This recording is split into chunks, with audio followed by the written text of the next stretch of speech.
Welcome to Season 6 of ImVibes Podcast. Now here's your host, Eric Malazzi. What?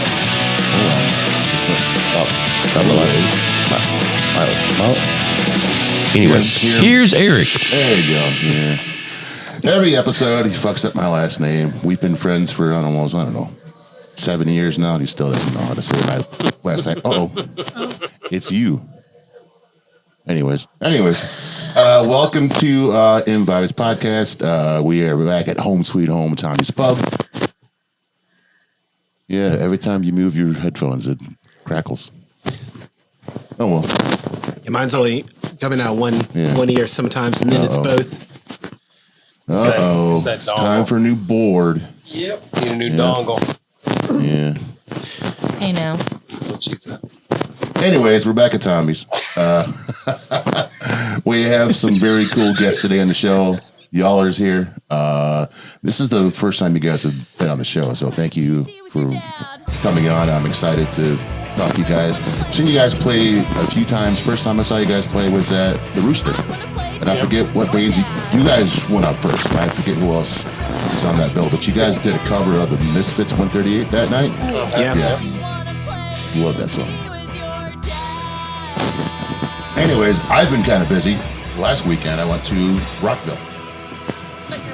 Most awesomest shitty thing you'll ever do. It's like 101 degrees. You're on blacktop. But I got to like knock off like 10 bands on my bucket list that I've never seen. Testament, Acid Bath was there. Havoc, Municipal Waste, which I was probably about my fifth time seeing them.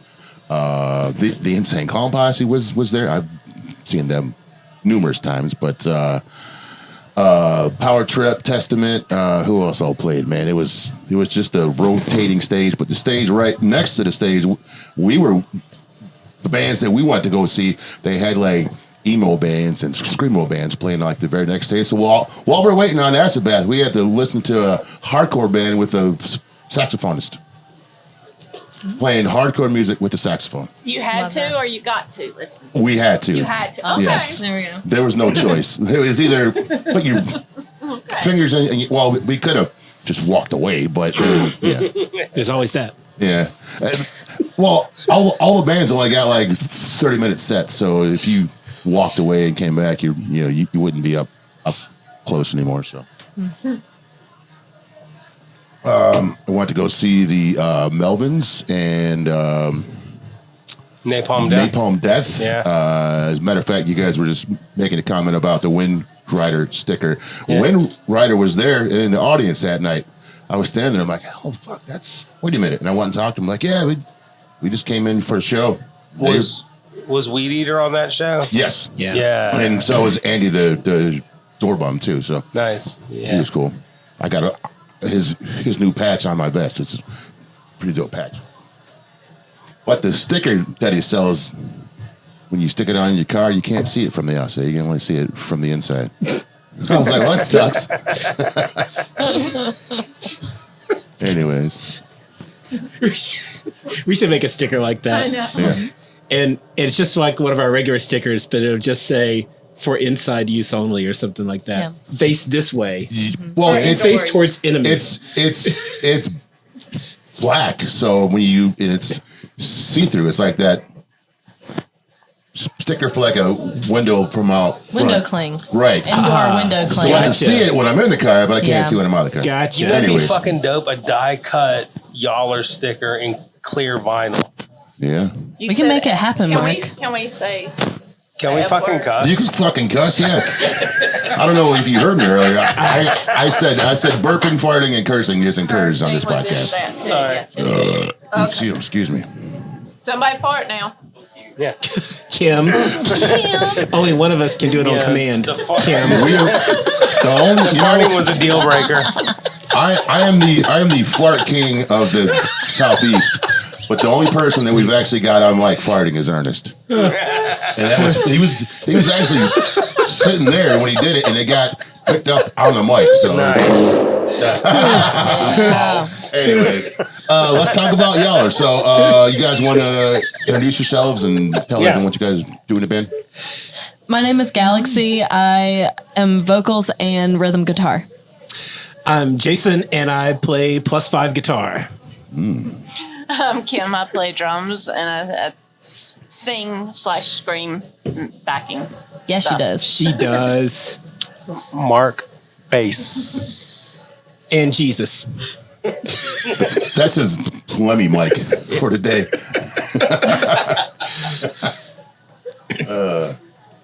So how long have you guys been a band? I know you guys are somewhat new to the scene, right? Within the past few years? Yeah. Our first show was New Year's Eve going into 2023. Okay. Is that right? I think that's right. Yeah. That sounds right. Last day of 2022. So, Two-ish. yeah. Two-ish Still? years. Yeah. How'd you guys meet? How'd you guys form? This is my dad, so I've known him my whole life. Yeah. And then we met Kim, and Kim is married to Mark, so she introduced us to Mark. Okay. And now we're a band. That's your dad? Really? Yeah. That's fucking awesome.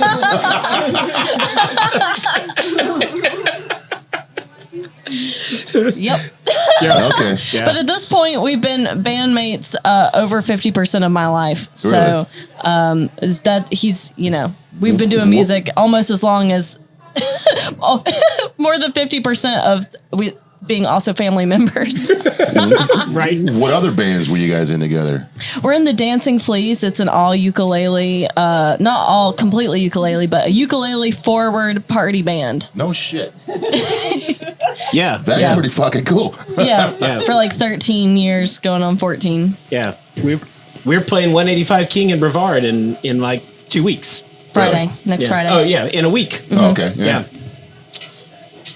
Yeah, I think we went to one of their shows. Kim and I went to one of their shows, and we just sort of started talking between sets and recognized that we had, But Jason came to one Chemistry. of my shows, I think. Yeah. Oh. I met, I came to a Kim show. and then we went to a Jason and Galaxy show. So it was a mutual support.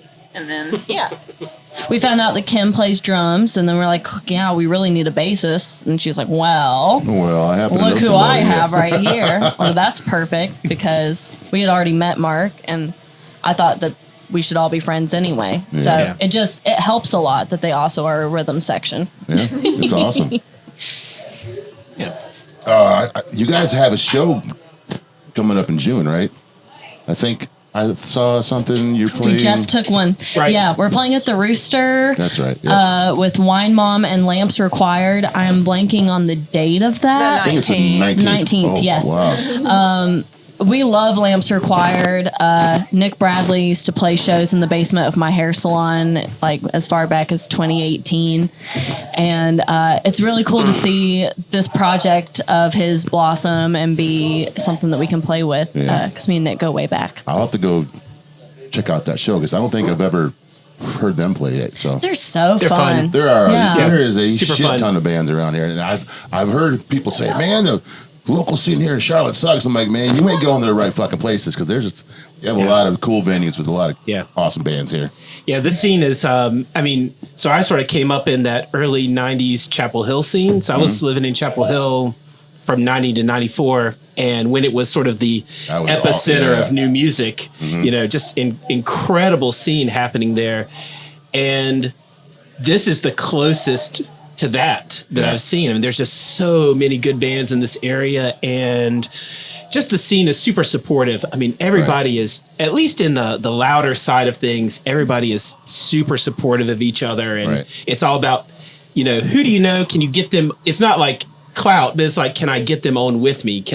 Everybody's trying to bring everybody else along with them. Yeah. And that's awesome. There's no, it's not competitive. It doesn't feel competitive at all. Right. It just feels like Tommy's here. They always have great shows, and they're always free. So that's fantastic. What are you doing?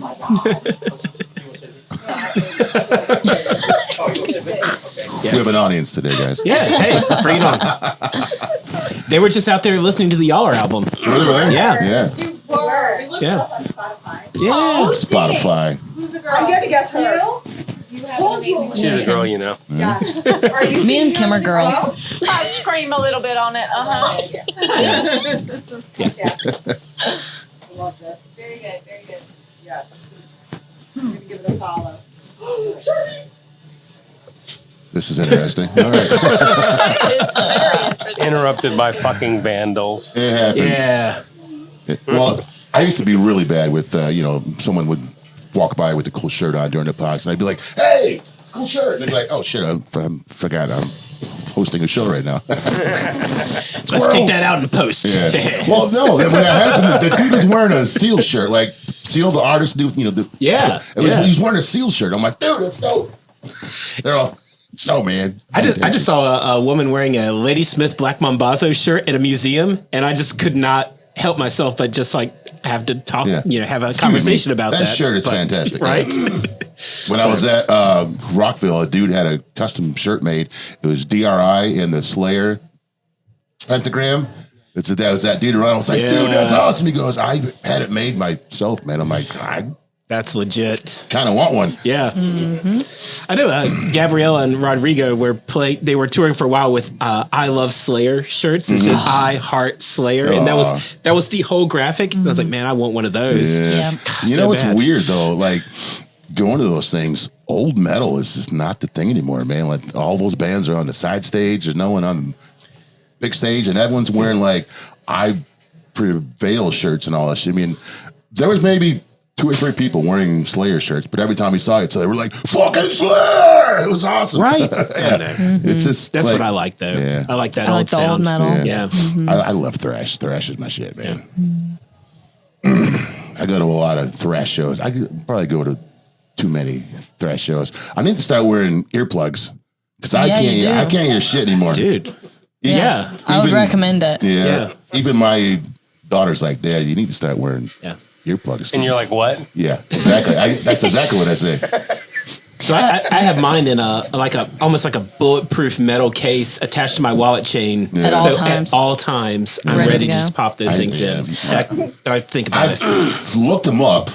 I just haven't bit the bullet. And they don't cost that much. So Eargasm, you can sponsor y'all, or just saying they're great earplugs. Okay. Yeah. I wear a little girl's hunting ear protection over the ear protection because it fits my tiny head. And it doesn't block out all the sound because you need to be able to hear someone yelling at you when you're hunting with your dad, I guess.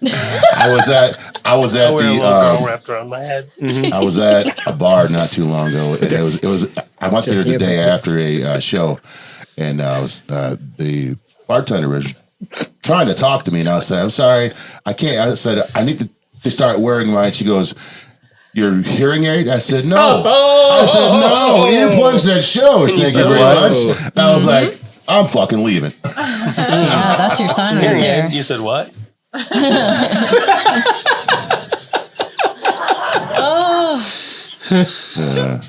Mark. The dulcet humor of Mark Nanner. Tell some jokes. There's 2 conversations going on here in the podcast today. There's at least 2. As per usual. So where do you guys record at? Is there a studio you guys go to? Is there someone who... We have an EP out that is pretty much all that we've done so far, and we recorded that with Spirits of the Poorhouse, Kevin Newton out of Cleveland County. And we have a couple rough tracks that you can only access on our lanyard that we sell at shows that has a USB drive. And yeah, that's what we're doing so far. We have a few songs that we want to record in the future, but Kevin Newton ripped our album for us. Is there anything on vinyl yet, or is it? Oh yeah, we got a 10-inch out of that first EP, first edition. I need that. It's beautiful too. 7-color splat. Oh, it's really? Gorgeous. Yeah, it's dope. Oh, there we go. Yeah, 45, 10-inch, 6 songs. Awesome. Super fun. First edition is the name of that one. Where can someone go to order that if they wanted to? They can go right on the Yaller Bandcamp. Okay. And just pick one up, and I'm the guy who ships it out to you. Okay. I'll get it in the mail like within a day. I will buy one today. It has his personal fingerprints on That's it. right. Yeah. That's right. Not too many bands make vinyl now. So we just had on 77 Lives, and they have their stuff on CD, but not on vinyl yet. So I'm like, come on, man. I'll just say, like, my own personal rule is if I go see a local band and they've got vinyl out, I buy it. I buy it, yeah. Yeah. I think we're pretty passionate about that. Yeah. And we've got 2 songs ready, like, for recording that would make a great 7-inch. I'm ready to put out a 7-inch. Yeah. That'd be awesome. Yeah. I look forward to it, man. You guys have played here a few times, though, right? Yeah. Yes, our album release was here last July. Oh, okay. Yeah. And we waited for the vinyl to be printed too for that. So the first ever night that you could have owned one of those was in this building. It was awesome. It was a very fun show with the Ruftons and Victim Complex. Yeah. And it was Black Friday. Yep. So nice. that was exciting. It was cool to see so many people show up on Black Friday. We were a little bit worried about that. You know, it's like, I don't know who's going to be out. You know, but sometimes Fridays are black. Town to do something, yeah. So it was, but it was great. So black. It's a very dark Friday. It's dark black. It's Friday. Black Friday. Cloudy outside. We should have advertised it as that. That's what we should have called Friday. it. Right. Dark Black Friday. All the sad goths out first. So I came up with a concept while I was walking around Rockville of a band I think I'm going to try and start called Turd. I'm going to call it Turd, and we're going to sing songs about poop. Yeah. Yeah. That sounds like a shitty Ladies and idea. gentlemen, we are Turd. Enjoy our stink. That's going to be my thing. Yeah.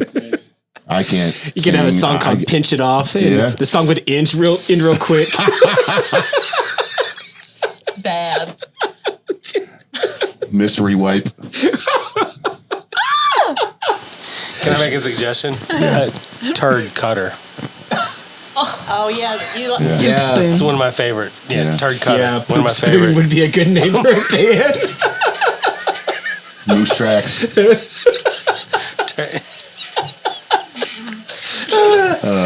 I shit my pants. Yeah. I shit my pants. I mean, these songs write themselves, don't they? I was walking around there. We were high as fuck, and I'm like, dude, I have a great idea for a band. Turd. What is it with, like, if you're stoned and every idea is like, It's like, dude, oh my god, oh my god, yeah. I was It's me and Kim. really excited about it, and my friend I was with, he's like, dude, that's never gonna happen. I'm like, you know what? It's gonna happen. Right. I'm gonna make that happen. It's like you better I can't prepare play a fucking yourself note, but I can sing like there's a mic all day long. So. You know what? They said the same thing when Tad wanted to make a band, and he was like, I want to call it Tad. And like, it's the same thing. Turd, Tad, honestly. Right. You know, it's like missed opportunity if you don't go for it. You know, seriously. I thought for damn sure somebody already had that name, and I looked it up, and it's not taken anywhere. That's wild. I don't see It anywhere. seems I don't know why natural. no It one seems would have very thought natural. to start a band called Turd. What about turd but spelled like T-U-R-D. herd? Well, I was gonna say like herd, but T-E-R-D? T-E-R-D. no, T-E-A-R-D. Kim's gonna make it poetic. Yes, tiered. Yeah, That's good. Yeah. Tiered. No. Turd. That's- Yeah, that's even better because people Tiered. be like, what? Because what's is the it name of tiered? the No, band? it's you pronounce it turd. Yeah. Yes. Or you could like get trendy and call it Turd Wolf.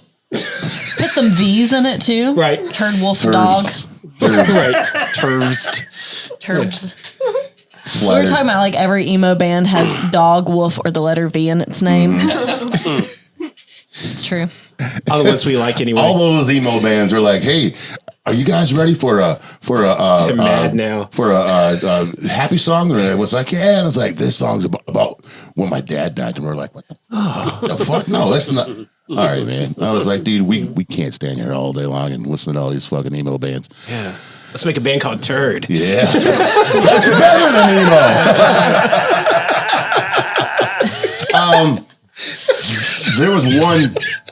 There was one band, Parkway Drive. They were all right, but the rest of those bands sucked that day, man. What's your favorite venue here in town to play at? In Charlotte? I think I know, but I mean, Tommy's, right? Okay, sure. Yeah. I love playing here. What's your second favorite venue? I mean, we love playing the Milestone. There you go, yeah. In Charlotte, the only venues we have played in Charlotte are Tommy's, the Milestone, and then the Rabbit Hole. But we played like Petrus. and Petrus. Yeah. But we played like the second show. Skylark. Oh yeah. And Skylark. Sky- Okay, just kidding. We played some places. Is Skylark open still? No, it was before they shut down They music. tried. Yeah, so we played Skylark, and we played when we played the Rabbit Hole. It was like their second time booking a show since like reopening that place. Yeah. That was a weird show. I was about to say where? What was That was that? that was, I that was the what show are that you had 3 talking people about? at Played it. with Now Pink I Eye. remember, And yeah. Pink But Eye is Pink Eye, awesome. we love them. Yeah, they're great. If you haven't, have you heard Pink Eye yet? No, I haven't. They're out of Asheville. They sound like Iggy and the Stooges. Oh, really? Okay, And that sounds like like Real for good shit. real. Yeah. And they're great. Yeah, I know you from somewhere else though. The more I know you from somewhere. I don't know where. he's got that face. Yeah, I don't know. Shows. Looks like a wrestler. Robbed a bank in 97. Yeah. So when I went to go see ICP this past Tuesday, I was walking around the audience, Speaking of, and George South was just hanging out in the audience. I walked up, hey, what's up, George? Hey, what's up, buddy? He didn't have much to say. He's like, oh, shit, someone's fucking talking to me. that's what I do too. When people just come up and talk to me, I go, yeah, what's up? Yeah. It's so funny, man, Yeah, because right, yeah. That's what I do to you, Kim. the Hey, just like, podcast Kim, and like other shows, people walk up, hey, man, how you been? I'm like, do I know you? Like, yeah, remember we talked about that? I'm like, I don't remember any of that, but nice seeing you, man. It's shit. I'm like, I really need to do better with names. I'm terrible at it, though. Yeah, I actually do with that. I'm a professional speaker. Is my my day job. So What you talking I'm about? in front of lots of audiences. What do you do then? Wait. So I talk about education. Yeah. Really? So I train teachers. Really? Yeah. No shit. Yeah. Wow. So I do all the teaching conferences You have a and cool ass dad. It's true. Yeah, I definitely do. travel all over the state. How cool is it to be in a band with your dad? That's fucking kick ass. That's awesome. It's a I'd lot say of fun. it's slightly less cool than being in a band with your kid, which is the best. Yeah. The best. Yeah. See, my Being in 3 bands is even better. youngest likes going to shows with me. My oldest could give a fuck less. She's like, Yeah. Dad, I'm not going to go see Slayer. I mean, I go over to church today. We saw Slayer together. Slayer together. I did take her to go see LL Cool J, and it was so funny because, it was like the 50th anniversary of Rap Show, and Rakim was out there, and she goes, Dad, is he going to play a song that I know? I'm like, you know all these songs. Come on, I play them all the time. Yeah. She's like, yeah, when's LL going to come back out again? I'm like, oh, okay, all right. But we had fun, though. It was De La Soul, Rakim, what the hell is that dude's name? Oh, Juvenile was there. Yeah. Which was, she actually knew him. She's like, big fine girl when you back that ass up. And she's like, oh, I know this song. I'm like, wait a minute. No, you don't. Yeah. I've got tickets to the Cypress Hill I'm going to do that Far lineup Side is. Lupe Fiasco. I'm Freak, a bigger man. fan of Atmosphere than I am Cypress Hill. I love that. Yeah. I listen to him, them. For the longest time, I thought Atmosphere was Slug. I didn't know Slug was just the rapper and the DJ's aunt. I thought he was Atmosphere, but turns out that's the name When's of the that group. show? That's next month. August. I Yeah. think August. August. Yeah. At the new At the new amphitheater. Okay. And- Run the Jewels next month, though. yeah. Nice. Yeah, That'll be fun. Yeah. Cypress Hill, Atmosphere, Lupe Fiasco, and the Far Side. Yeah. That's gonna be dope. Wow. Yeah. So That's a good. good It's gonna be awesome. I saw the Far Side at the Underground a few years ago, and dude, there was no one there. No one showed up. There was maybe 100 people there, if that. That's a crime. It was, and I was standing there, and I said, hey, Fat Lip, how about some solo shit? And he heard me. He goes, all right, cool. And he pointed at the DJ, and he started playing his solo album, and he sang like half the songs off, and I was like, no, that's so awesome. That's awesome. But Yeah. Fat Lip, I guess, is like the breakout artist from the Far Side. So when the rest of the group was out talking to people, Fat Lip stayed up on stage. He didn't want to really deal with anybody. I'm like, come on, man. You're not that fucking special. I'm psyched to see. I've never seen Far Side, but I'm really? psyched for that. Yeah. I'm psyched. I'm super psyched for Lupe Fiasco though. That's gonna be good. I saw him in Chicago at Riot Fest. That was cool. Yeah. It was raining. We were on our way out. We had just the former host of the show, Javier, and I went to Riot Fest that year, and we went in the pit for the circle jerks. And he's like, "Man, I can't lose my glasses." I'm like, "Well, take them off." Well, he didn't. He was in the pit for 2 seconds. Gone. $500 pair of glasses. Is there a bug? No. Oh. I'm sorry. Mark. I was like, "We should do." Then Mark saw something. I saw a thing. I'm sorry. Really caught his attention. I saw a thing. I saw something. There's a thing I saw. It's not there now. It's not there now. It's fine. Did you smoke anything before you came to the show? Smoke? No, man. Did you eat anything before you came to the show? I eat. I likes to eat. Candy, edibles. But I'm vegan. That doesn't matter. That's fair. That's fair. You gotta zoom in on Kim's That's face fair. for that, her reaction. Say what the fuck are you pointing at? That's fair. Yeah, I was like, what the- I want Kim's reaction to Mark saying I'm vegan. I thought a spider was falling down or something. I didn't know what that was pointing at. Yeah. I thought I saw something. My bad. We put the blinders on Mark during the show, so he just can focus. Squirrel. Yeah. He can't see me with the blinders on, but that's okay. No. I know the songs now. That's right. No. Go sit in the bathroom and have a wireless connection and just play. Yeah. It's good. Yeah. Now we got to have him on stage. I mean, his energy at FemFest, I got to say, was wide open, and that gets the whole band going. Yeah. Mm-hmm. Well, good. Yeah, that's what you need.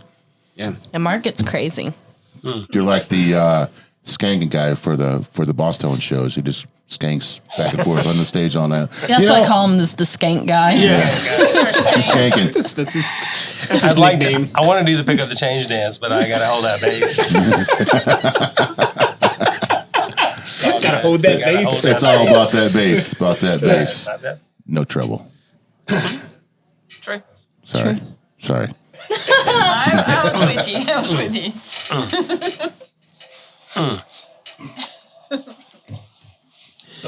So Kim and Mark have a lot of musical history. Just to steer this in that direction. Jason, yes, we do. Well, why don't you talk to him? How did you get into playing drums? Because I think this is going to be an awesome story. Well, I was a really big tomboy growing up. Okay. And so when it came time to choose an instrument, like in the school band, drums was the only thing I was interested in. I just didn't want to be in the band if I couldn't play drums. Beat drums! Beat drums! Yeah. Animal.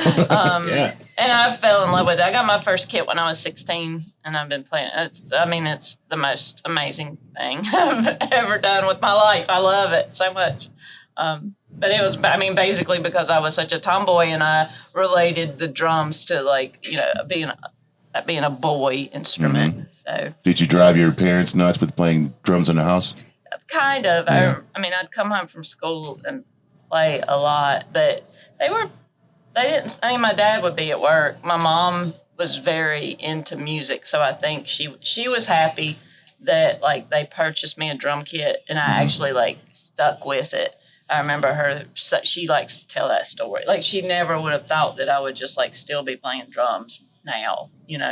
So yeah, she was pretty good with it. I guess at least acted like she was. How cool is it being in a band with these guys? Oh, it's great. Yeah. I love them so much. Yeah, we have so much fun. I did not know. I'm still blown away. That's isn't that that's fun? cool shit, man. I seriously thought you were bullshitting me for a second. Yeah, that would be a fun lie. And I was like, wait, hold on. That would be a really fun lie, though. It's Yeah. if we were just friends, and I told people you were my dad. Or that could be the lore, white stripes, people try to figure some out. weird white stripes thing. Are they related? Are they White cousins? Stripe story got chanted. No, it's his sister. No, it's his wife. And then I'm like, I don't know. Yeah. Yeah. The other night, somebody thought you were our daughter. Yeah, people try to figure that one out too. And our other band too, because people will know that my dad is in the Dancing Fleas, but technically he is the second youngest member of the Dancing Fleas after me, because all of our other bandmates are older than him. So when I tell people that my dad is in that band, they'll guess almost every other man in the band before him, which is always funny. But then people learn about the family connection. I think the funniest one was in that band, we have a couple, Laura and Jeff, and people thought that our drummer, Chris, was their son, which I thought was really funny because Chris is in relation to age within 10 years of them. Yeah, he's older. Older than both of them? Yeah. So that's, but he's got young energy. That's right. He has a lot of young energy. But yeah, people trying to guess the relationship there is fun. But they were in a band together before they were a couple. It's true. What band was that? It was called Texas Bengali. It was in Wilmington in the early 90s. Okay. What type of music did you guys play? I mean, it was early 90s, so we were really into like Nirvana, Sonic Youth. I mean, it was kind of like arty, heavy stuff. Yeah. Country punkish. Yeah. Okay, that too. Yeah. Country punk, arty heavy. This sounds like recreating the band here a little bit. And it was similar. We bring a certain type of vibe to the whole thing. Yeah, I guess we do. And a lot of our songs start over here. Mm-hmm. So what's your guys' background as far as influences of other bands to make you guys want to write the music and play the music that you guys do?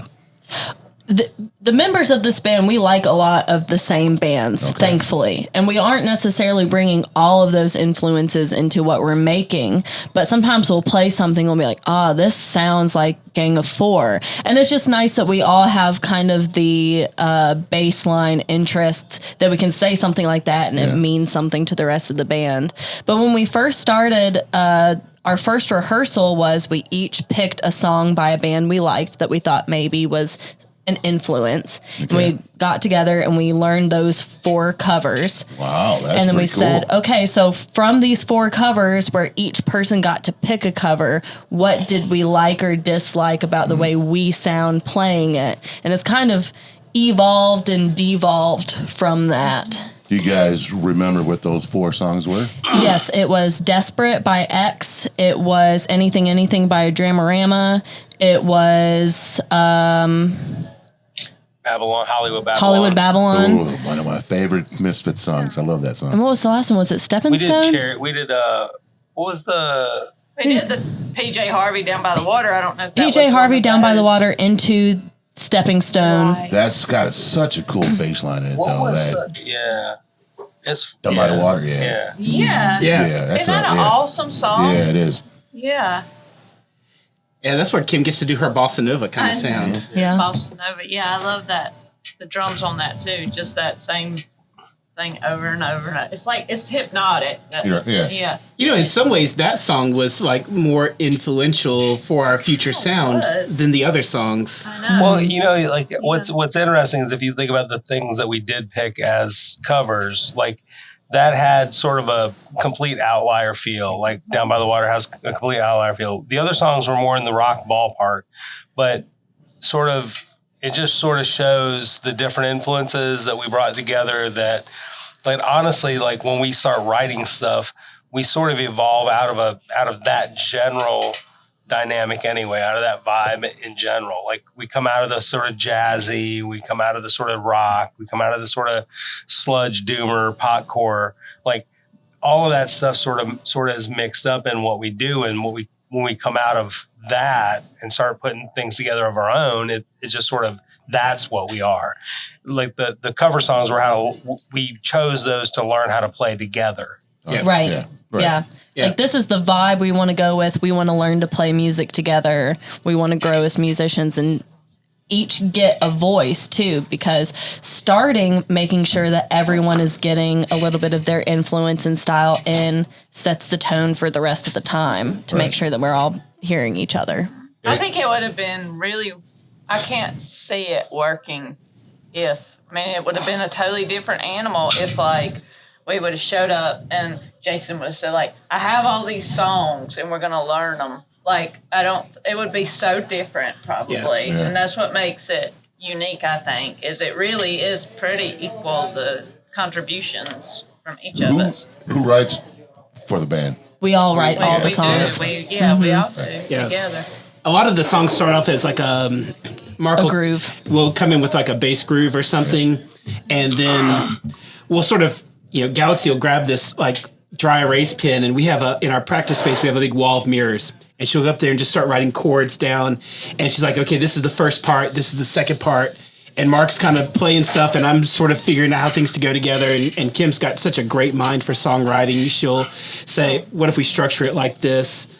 And then a lot of times Kim and Galaxy are putting words together, but then they're running it by the whole band, and we're giving them suggestions for ideas, and the songs really come together in a beautifully democratic kind of way. That is beautiful. Really organic. That's awesome. Yeah. I'll kind of just like nonsense words to try to find a melody. And then I'll start writing stuff, but pretty much immediately I'm sending it to the group and saying, this is kind of what I've written. Do you like the direction I'm even going? I've only written one verse. If anybody has ideas about where this should go, a good rhyme for here, should I sub out one of these lines? And if everybody's cool with it, with where it is, then I don't bother changing. But we have 4 people who are good with our words, so I want to tap into that. How often do you go into that, sing the song with the words that you've made up, and then change it because you don't like how it sounds? Or every time. Yeah, I mean, if I'm making stuff up, it's going to be actually complete nonsense words until I've written something. And changing from there, I mean, there's going to be some changes, but yeah. Sometimes I have a verse written, but we need to be practicing it, so I'll just repeat it and be like, I haven't finished fleshing out this song, but we need to figure out what it's going to be, the right amount of syllables. The words kind of come last now, but I also have just a queue of singular lyrics in my phone. And so sometimes we've written a song and I'll like look out and I'll say, what is this song about? And if somebody has an idea for what the song should be about, then I can kind of go to my list of lyrics I've been percolating on and say, well, this kind of matches that. Yeah. That's pretty awesome. And just the way our sound has evolved, we've kind of, our earliest stuff that we wrote was pretty straight ahead, sort of late 70s punk rock feel. Or when people ask what we sound like, I often say we sound like, if X had a Riot Girl singer, or there's some sort of early 90s blend with late 70s punk rock aesthetic or feel. But our sound has shifted since then, and it's getting more improvisational. We tend to sort of lapse into these improvisational moments where the song can be sort of at its core, it's 3 minutes, but it might be 6 minutes performed live, or it might be 4 minutes.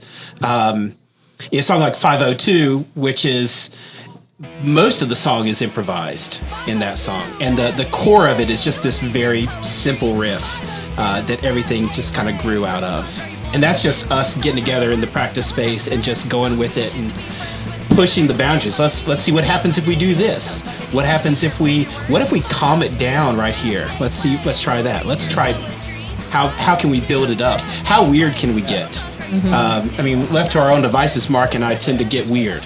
So that's sort of our. That's awesome. Yeah, that's what like, you want. Yeah, that's our lane. I'm not technically brilliant at guitar.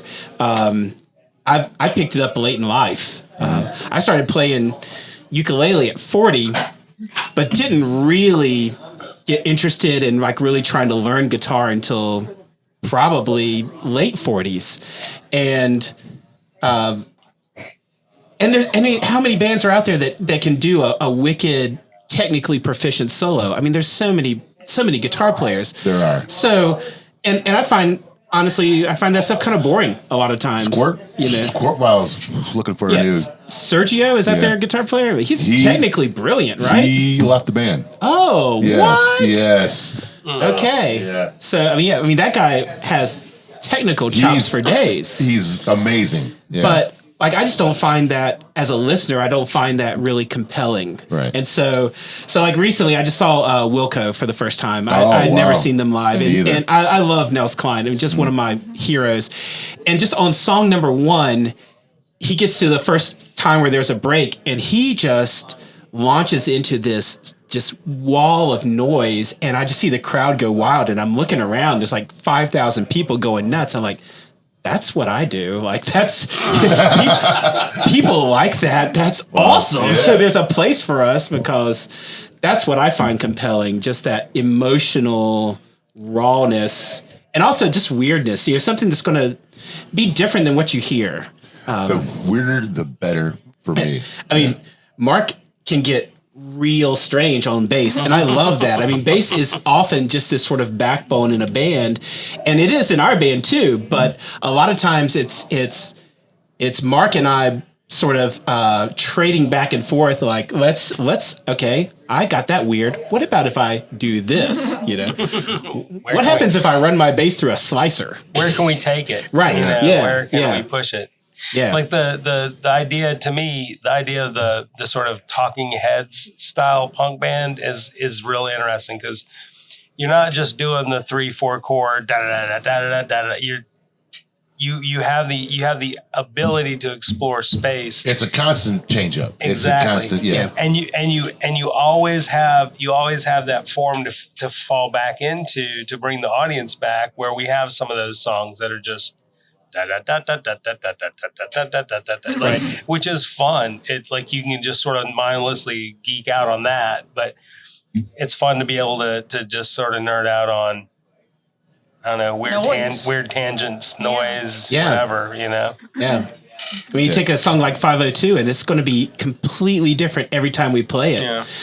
It has a big improvised section in it, and a lot of times when we're playing it live, I'm hearing things out of Mark like it'll just make me smile. There's all these pictures of me smiling on stage, and that's like I'm not trying to have an attitude on stage. It just makes me so happy. Like we're playing along, and then I just hear him doing something that's so weird, and I'm like, oh yes, like that's just the weirdest, coolest thing. Like, can I make something that sounds kind of like that? I mean, I've got a pedal that sounds like a bunch of angry bees taking off in an airplane, and I kick that thing in and start playing, and it just like whatever notes I'm playing. Also, there's a swarm of bees taking off in an airplane in there, you know? It's happening at the same time. Just like, you know, where can we push this? And it's fun. It causes us to listen to each other a lot, too, which is great. Yeah. I need to come out and see you guys on your next show. It's been a minute since I've seen you guys live. Yeah, we've gotten weirder. Yeah. I think even when we cut the EP, we were still focused on knowing the songs. Yeah. And now that we're very comfortable with them, and even our new songs, we're comfortable with them on a level, and we're comfortable with each other where we are pushing it out of the box of what we've written. And I think that leaning into being artsier and noisier, we're much more concerned as a band about having fun and staying true to what we like than we are about resonating with a specific audience or trying to be famous. And I think that us all being on that page is what makes sure that we have a good time every time. You guys are growing as a band. You guys are evolving as you go, and that's I see a long future in you guys. That's awesome. You guys keep on making it fun for each other and the audience. So that's awesome. Yeah. Can't wait to come see you guys again. They have fun when they see us having fun. Yeah. And that's what the feedback we get every time. And when we aren't worried about it, are they going to understand where we're going? Is it going to be within their style? We're just worried about when they see us having fun. That's the feedback we get every time. You guys were a lot of fun, but I can tell that you're having fun. Mm-hmm. That makes a huge difference in the audience. I love to see bands that I feel like are just having the best time on stage. Yeah. You know? It sucks when you go see a band and you can just tell they're having a bad day. Yeah, or they're just phoning it in. And they're all like, all right, let's just get through these songs and go home, you know? Right. No. Yeah. But people in the audience can tell. Oh, yeah. People in the audience can be like, man, they really suck tonight. You know, what the fuck? Yeah. Right. Yeah. Right. Well, and everything you know, not everything, but there's a lot out there right now that's like just scary and serious and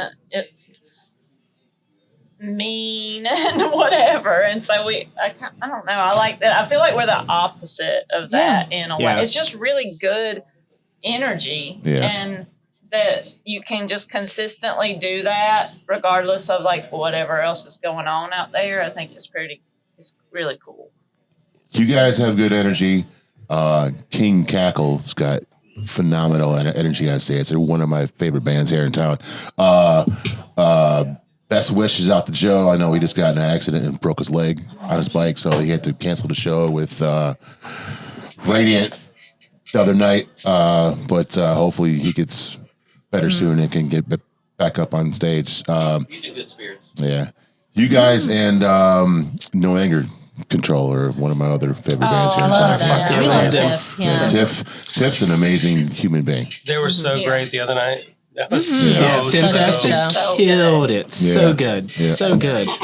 Every time Tiff's on that stage, she kills it, man. I think she has a lot of anxiety in her life. Yeah. But when she's up on that stage, I think it all just goes away and she just goes up there and has a blast, man. I love it. I love watching it. You can sort of tell it's cathartic. Like you can sort of tell, like when her on stage, she is blasting out. She is getting out some fucking anger. Stuff, yeah, she getting some shit out. Yeah, it's fucking amazing to watch. Yeah, I've been best friends. Well, not best friends. I've been very good friends with her husband for like 30 years now. So Pete, who's in Wild Green, the drummer for Wild Green, that wears the shades while he's playing drums. I asked him about it. He goes, "That's my Tommy Ramone look." He's like, "That's why I wear the shades when I'm up on stage." I'll never forget. I went to Fat City years ago before they closed, and I walked in. I'm like, "That looks like Marky Ramone on drums." They're like, "That is Marky Ramone on drums." I'm like, "Oh shit!"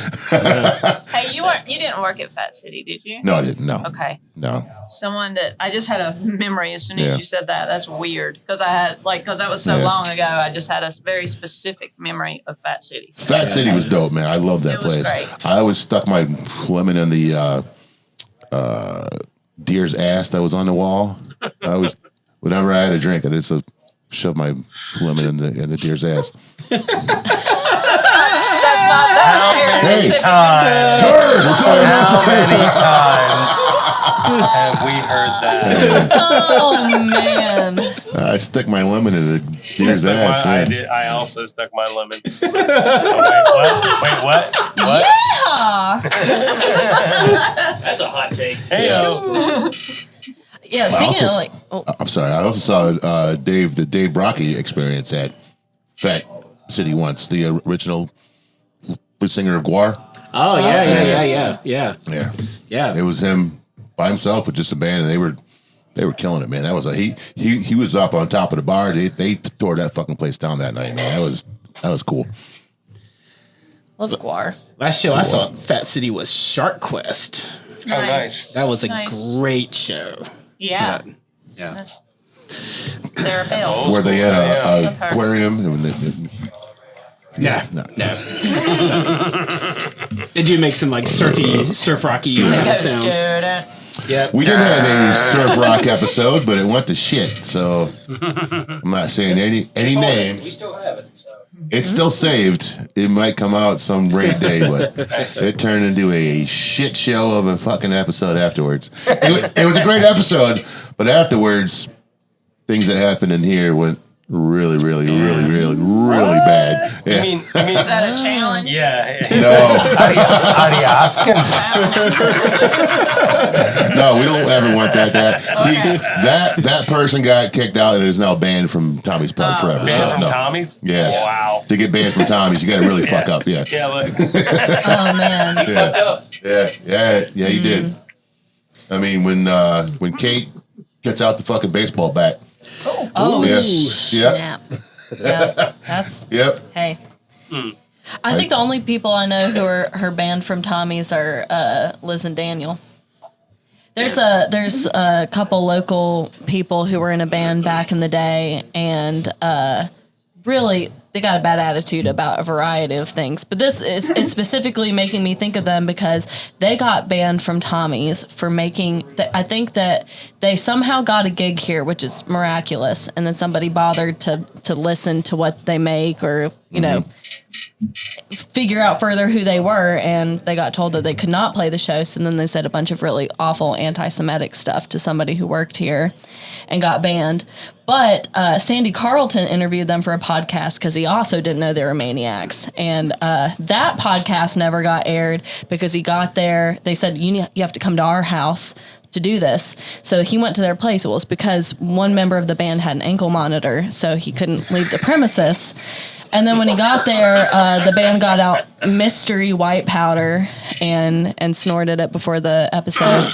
And then they said, well, we need a smoke break. So they pulled out a bag of cigarette butts from the street and started breaking them up and rolling their own cigarettes from the cigarette butts. And Sandy at that point was like... They had money for mystery white powder, but not for cigarettes? Exactly.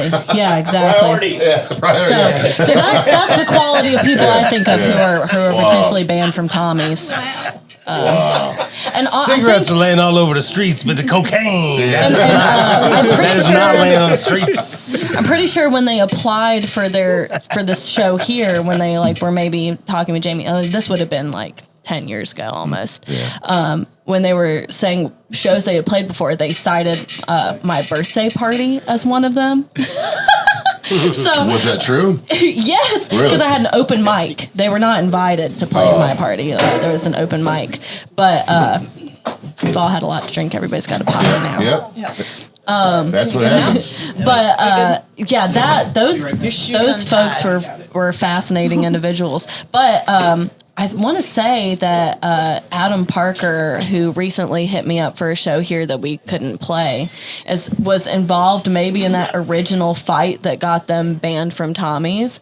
So I say all that to say that I'm grateful that somehow them deciding that they're affiliated with me has not affected my relationship to be able to play Tommy's, because I would not consider myself affiliated, but they may consider themselves affiliated. Well, there's only 10 musicians in Shelby, so we all know each other. That was the old Tommy's, though. It was the old location of Tommy's, yes. Speaking of Shelby, so I heard I was eavesdropping earlier on your conversation. You guys are out of Shelby, right? Yes, me and my dad live in Shelby. Kim and Mark live in Kings Mountain, so we would say that we are Cleveland County based. Do you guys go to Newgrass Brewery at all? Yeah, absolutely. That place is awesome. Yeah, we love Newgrass. They still do music there? No, they took the stage out during the pandemic to be able to fit more brewing in there. But they are doing solo duo, the occasional trio act. There's talk about them doing more stuff outdoors in that alleyway space, but it's tough because apartments are right next door. Noise. So they would love to do more music. They are big encouragers of local music. They used to have some pretty good shows. Yeah, they used to be a really good place for music. I mean, I mourn the loss of the Newgrass stage, but we do love Newgrass. That's such a cool. It's like downtown Shelby. There ain't much to it, but you got an awesome craft brewery, right in the Really good beer. middle of the place. Yeah, it's awesome. Yes. Yeah. Very underrated. Yes. Yeah, we love Newgrass. They make a lot of really organic beers too. So yeah. No, I like their beer a lot. Well, don't get all choked up about it. Man, I'm really passionate about craft beer because I can't drink it anymore.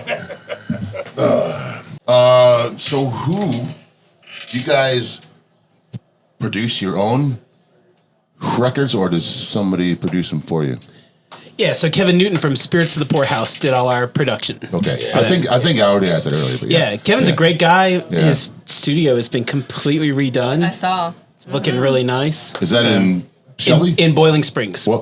Yeah. Okay. All right. Bowling Springs. Bowling Springs. A little further west. Yeah. This is a guy that we worked with a little bit with the Dancing Fleas, recorded some of our original music with him, and anybody who could handle the Fleas can handle anything, we figure. The Fleas is a 7-piece ukulele forward band with 4-part harmonies. When do they play again? When does that band play Friday, again? May 30th at 185 King in Brevard. Yep, that'll be our next show. I'm going to come. Dude, it's going to be a good time. I really want to It'll be a lot of fun. You do know where Brevard is, right? Yes. It's far, but It's for up whatever it's, reason, it's up by Asheville, right? Kind of. Yeah, in that direction. Yeah, and we'll do 2.5 hours. Yeah, I mean that's That right night. next to Sierra Nevada. So Yeah. yes, I mean, it it's is. it's within half an Kinda. hour. Yeah. Yeah. It's closer to Sierra Nevada than it is here. Right. Yeah, that's true. That it is. So And that's a fun venue too. The stage is set up to face the interior of the venue, but they have a rear wall of the stage that they can remove, and the whole outside seating area is there. So we'll be playing a show to the interior audience and spinning around and playing to the people outside who are pretty cool, often yeah. dancing and getting Interacting down out with them. there. Yeah. So I mean, it's a as a musician, it's a interesting experience. Yeah. Just saying. It's like a concert in the round. I It's say fun. Yeah. I've been saying that specifically for that venue because we play it at least twice a year and that they love stage should us. spin. It I should. said I want us each to get individual lazy Susans. Yeah. That we stand on that are motorized, and we're just rotating the whole time. I think that's the move because it is a long stage, You so might it get doesn't, dizzy or by you the know, end like of the set, a though. gravy train. Yeah. You know. That's right. Yeah. That's what we need for that. You'd all have to venue. be wireless. Yeah. We But can it'd do be that. worth it for 185 King. Yeah, I think that's we fair. could get wireless just to be on a Lazy Susan for that show. Yeah, for that we venue. can do it. We can do it. Because I mean, of the shows that our band plays, that venue loves us. We love that venue. It's a Brevard, for whatever reason, is the They love the ukuleles. fan base They for the love it. Dancing Fleas. yeah. So I mean, So it'd we'll be worth pack it to it get out. Lazy Susans just for that show. Yeah. Yeah. Got to find somebody who can make human-sized lazy Susans. I mean, the Cars had it on tour at one point. Just need some So, really good bearings in that thing. Yeah. Yeah. I think it'd be so worth it. Just put Stan on one in the center. right. That's our Right. our bassist in the Dancing Fleas, who's also Okay. the mayor of Shelby. Oh, really? Yes. That's cool as hell. Yeah. Yeah. Plays ukulele bass, kills it. Wow. Yeah. Wait, ukulele? I didn't even know that Yep. was a thing. U bass. The U bass. Yep. Yeah. Wow. Okay. He learned how to play bass for the Dancing Fleas, which I did not know until I listened to his podcast episode of Sandy Carlton's Big Sound Small Town. And I was like, wow, I learned something about my own Wow. bandmate today. He's like, Oh, yeah, I figured yeah. they just sounded like they need a bass, so I learned to play it. See, that's awesome. Yeah. That shit I do. I'm like, I'm gonna learn how to speak Spanish today, and I'll spend the whole damn day learning how to speak Spanish. It's just when I get Yeah. focused on something, it happens. Learning new things is one of the best feelings. It does. It is. Yeah.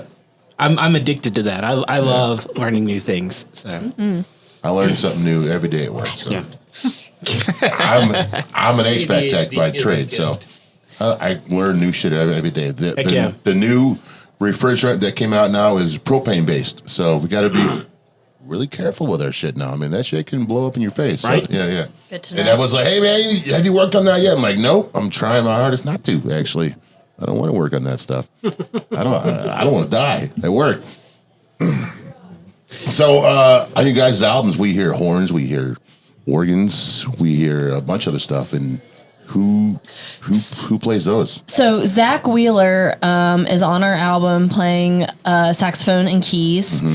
He is not currently a member of our band, but he is a Charlotte-based saxophonist and keys player. And if you are looking for a session musician, I highly recommend Zach Wheeler. You can Okay. find him. He's Jazzy Zach, and he's an excellent musician. And I'm grateful that he's on our album. Does he play in any ska bands by any chance? No. No. He is a jazz guy. Being in our band was incredibly out of his comfort zone. Oh, okay. But I think it's good for him that Yeah. he did it, but it is very much outside of what he would usually play. But that just goes to show that he is a versatile musician, and Yeah. if you have a project that you were looking for someone to lay down a track on, he'll do that for you without even meeting up. I mean, obviously he played live with us, Yeah. but if you're looking for a Charlotte area saxophone or keys musician, Okay. he's great. And the organs? That's Yeah, him. Zach Yeah, That's too. okay. Yep. Yep. All right. That's awesome. Shit, I forgot what I was going to say. I just said it at the tip of my tongue. I was like, shit, I forgot what I was going to say. Anyways, though, we've been talking for like 2 hours almost. Oh, snap. They actually have a show here today at 4, so we gotta wrap it up here soon. Who's playing? I don't know. Jamie said he's got a band in at 4 o'clock, but I don't see anyone normally if they're playing at It's 4, us. You all got your instruments? Yeah. Yeah. No. Normally, if the band's playing at 4, they'd already be in here setting up. So I don't know. Yeah. Let's go rent drums from the Guitar Center. Hey, let's start a new band today called Turd. Yeah. Yeah, that's what I heard. It's time. That was crappy. It's really amazing there wasn't a band named Dirt. I know. I was shocked. I looked it up. I'm like, I swear to God, there's got to be a band. There's got to be a band called Turd. And you're already fucking, that's it. That's perfect. You Turd. know there's a DJ turd out there. Yeah. There's got to be. I'm also I've heard a few DJ vinyl turds. DJ, so if you guys need a DJ Drop for a any few DJ turds. events in your lives, weddings, graduation parties, or whatever, I'm your guy. I don't know what happened there. I missed it too. Yeah. This picked it up. The usual. We will hear it later and say, Exactly. "Oh my God!" Oh, shit. Dick joke. Figures. Yeah. So it was funny. We had a cookout at my place yesterday, and my friend Kristen's daughter started drawing on me.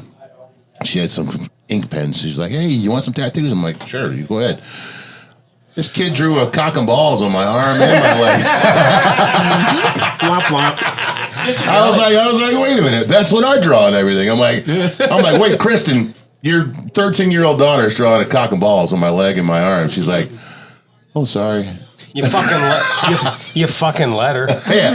Right? I didn't know she was drawing that. And I was like, oh, shit, wait, hold on. She's like, what? Should have been a Sharpie. Yeah. I know. I'm glad it wasn't. It washed right off this morning. So it was funny.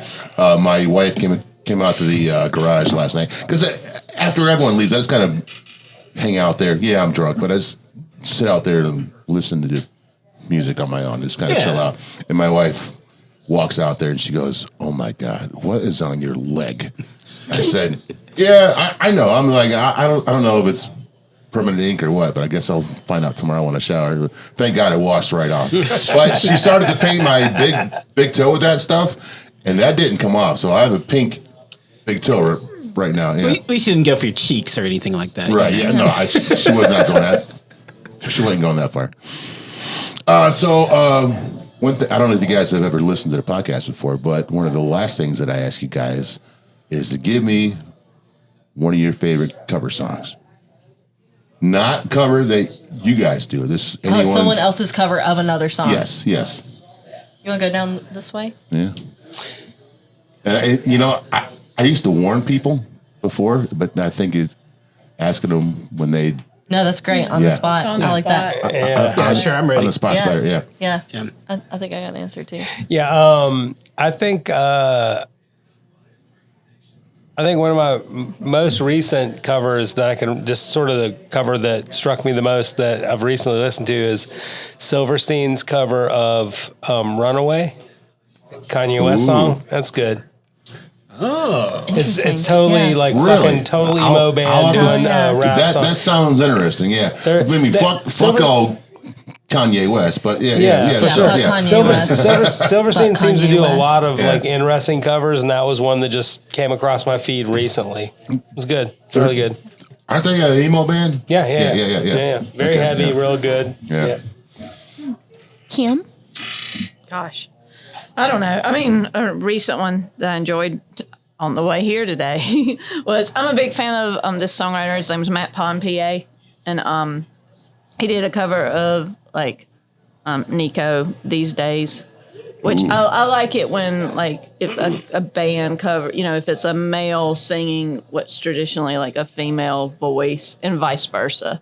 I always think that's pretty interesting. But his cover of that it's a great song and it's really pretty and it's different. Yeah. Dude singing it and I love his voice, so I'll go with that for now. Yeah, Matt Pond is great in general. Really good shit. Yes. I mean, when I think about interesting covers, the first band that comes to my mind is Me First and the Gimme Gimmes. Yeah, which they changed their name. Now it's Spike and the Gimme Gimmes, yes. right? Yeah. I didn't even know that was. I'm like, all right, why did it change? I guess I don't know what. But what song are you about to say? Well, their most recent they're all covers. Yeah. one would be their cover of Dancing Queen. which is yeah. so good. It's that the Quinceanera album. Oh, yeah. And they do like some ranchero songs on there too, but I don't know those well enough to understand how cool that cover is. Yeah, they're doing like ranchero instrumentals as covers on that record. Wow. But Dancing Queen, so good. Yeah. I love their cover of the NXS song. What's that? Don't change. No, if you cry, I make wine from your tears. Oh yeah. Mystify. No. Never tear us apart. Never- Yes, Tear Us Apart. yes. They do an excellent cover of that song, yeah. Yeah, we've seen them a couple times. Oh, And really? Spike called me ukulele girl one time. Yeah, he did. Yeah, Spike called me ukulele girl. I can die happy. My answer would be I love the song Jimmy by MIA, and Of Montreal covered it, which I thought was the weirdest mashup of all time. But my local answer would be Oh You Pretty Things covering Toxic, because that is so such a fun to see live. banger. So fun to see live. Yeah. Toxic. Britney Spears. I'll never forget. I worked in a music store for years, and when she first hit the scene, young girls, hold on, at the ICP show, you never guess what the biggest fans there were. Young girls. Clowns are really in. I Clowns was shocked. I'm like, what the fuck is going on? I'm like, Especially in my head. This is all young teenage girls. Yeah. Like sexy Dressed clowns. up like juggalos. Yeah. I'm like, this is weird. I'm like, this is not the same clown ICP show core. I used to go to as a kid. Hot clowns. Yeah, sexy That's what's clowns. up. Yeah, mimes. They love it all.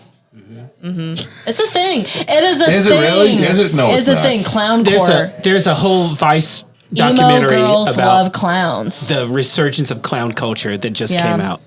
Yeah. Yeah. Are you guys fucking with me? No, I'm No, so no. serious. Clowning is really in. Clowning is really in. Clowning is really in. Like New York, right? Isn't New York sort of the clown epicenter right now? Yeah. And I'm telling you. I mean, I was shocked. I'm like, what the fuck is going on? And it's all young girls at the show. I mean, there were your normal juggalos there.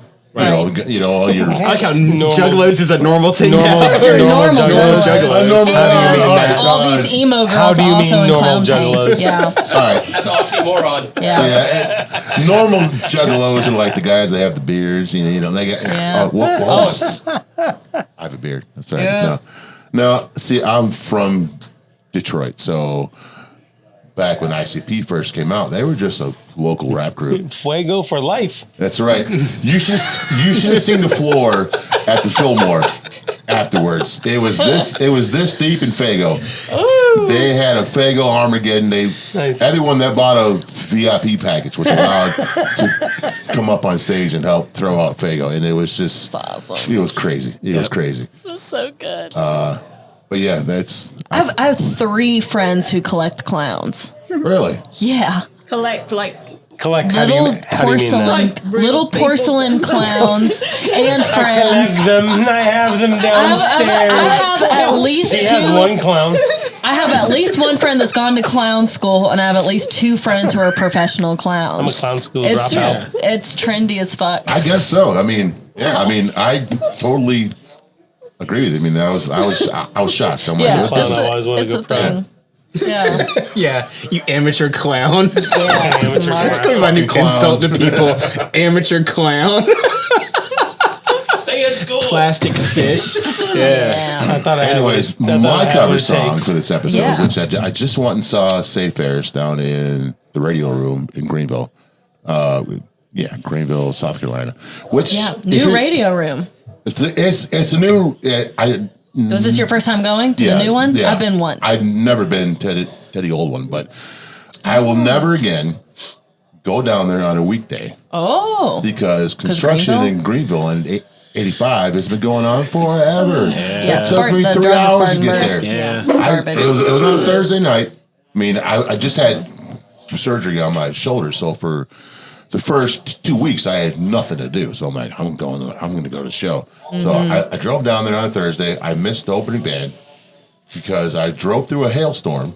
I mean, fucking branches were falling off the damn trees, landing on my car. I'm driving through this, and everyone's stopping. I'm like, I'm not stopping. Let's keep on driving. But yeah, so anyways, their cover of "Come On, Eileen." Oh, Yeah, Nice. that that's always questionable fun. song. Yes. I'm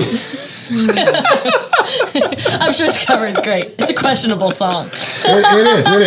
It's it was funny because I just saw like a DJ talk about, because there's a guy on Instagram that goes, he has this thing, can you guess the song with just one note?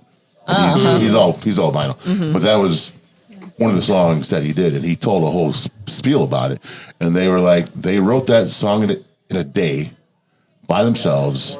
And it changed out 4 or 5 times, but it's not. They didn't really think it was going to do anything at all. Right. And it turned out to be like a #1 hit for him. So that's these Midnight Runners. Yeah.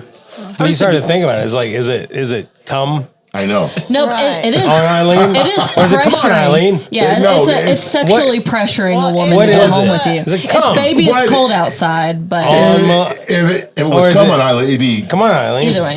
CUM, Yeah. but it's spelled COME. So Yeah, come on, Eileen. We're going. Come on, Eileen, Or yeah. come Come On Eileen. on, Eileen. Speaking of the Misfits, Right. Hollywood Babylon. Right. right. Yeah. Yeah. Oh yeah. For years, I thought he was saying, "I love to come on his chest," and I was like, "Wait a minute, let me look this up." Yeah, and I was like, yeah. "Oh, okay, it's her. It's her chest." We did that song Yeah. for like 6 months, and then I found a different interpretation of the lyrics. So I actually started singing the lyrics different. Really? After because what is it? It's the neon sign. What's the lyric about the sign? I can't remember what the old lyrics and current lyrics are because we haven't done it in a while. But it's not that part of the song, but it's a completely different song. It's like, oh, pornographic sign. What's the lyric? I'm Oh my gosh. singing the song in my head right now. Yeah. heaven. Unlit pornographic sign. Yeah.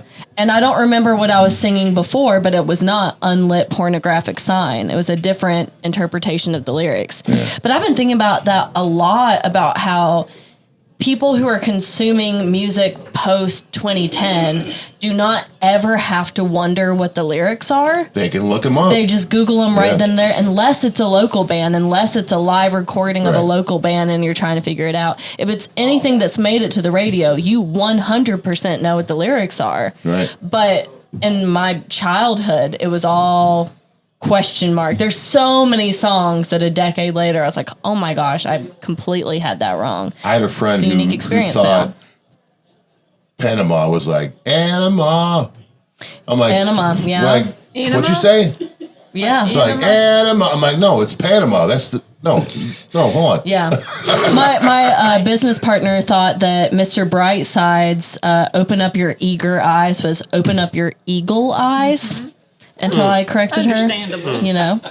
Open up your eagle eyes. It's like it's a Mr. literal Nice Guy. place. Yeah. It's a literal place for the Love Shack. It's a literal Oh, yeah. place where we love those. Yeah. We can get together. Yeah. Hey, we saw. Speaking of covers, we saw Mystic Vibrations at Albina Skunk Fest, and they covered Alton Ellis. First wave ska stuff. So they good. covered "I'm Still in Love with You," which is one of our all-time favorite, Wow. old school first wave ska songs, and they just did love it such when justice. ska bands do awesome covers, because Yeah. it's always like a really cool Yeah, that reggae is version of Yeah. something that you're like, wow, I didn't know that. Right. You don't think about how that song can sound. It's like a reggae song, but there are bands that just kill it. Hell yeah. Anyways, guys, I think that's going to wrap it up for the week. Thank you, y'all, for coming on the show. I've been you. wanting to have you guys on for a while, so I'm Thanks glad for that having us. Thank you this so much. finally happened. Yeah, and we'll see you at your next show. I'm going to come to that show. I might bring the whole family. You should. It's a Because- great family-friendly That show. At least for a my family. wife will say, okay, ukuleles. Okay, they're not playing death metal. Yeah, I will go to the show. The Yeah. Fleas are definitely a show for a Yeah. fan. Okay. Yeah, a fun show for the Bring whole the family. kids. Yeah. Yeah. Cool. Yeah. Thank you guys for coming on. Peace. Adios. Yep.